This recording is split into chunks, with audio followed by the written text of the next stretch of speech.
My name is Zach Bradford, and this is my disciplinary literacy resource reflection assignment for READ, R-E-A-D 5023. Obviously, I chose video. What process did I use to find my resource? My process, I first of all, decided what kind of format media I wanted it in, and I knew right off the get-go I wanted it to be in a video format. I feel like I am a very visual learner, and I was looking specifically for a video example that could help me see the resource. I knew that I wanted something that would demonstrate an actual disciplinary literacy lesson. I didn't want like a video slideshow. I didn't want any words. I wanted like a real demonstration. Also, I did a bit of scrolling to find my video. I didn't want a video that one of my other classmates had potentially picked, so I scrolled kind of near the bottom of the screen. And even though I did go through the videos at the top, I feel like this video really stood out to me. Number two, was it easy to find a resource or difficult, and why?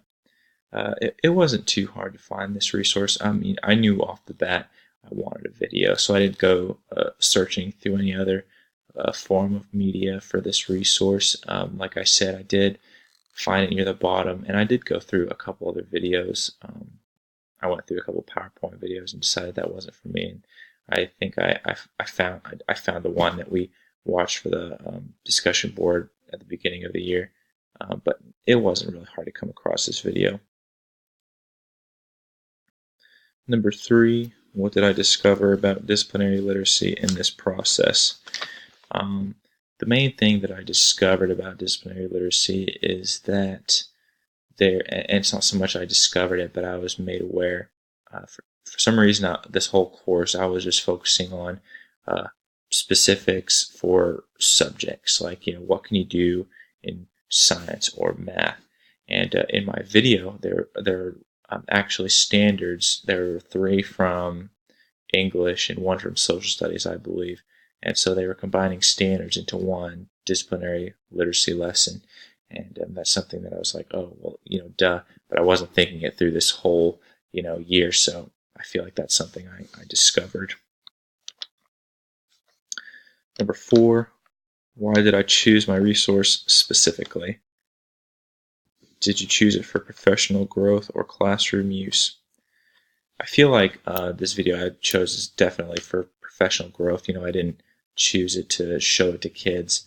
I didn't choose it to show other people besides, the discussion board. But I feel like it's only for my personal use. I watched it so I could have, example of what I could do in my classroom. So it's only for professional growth.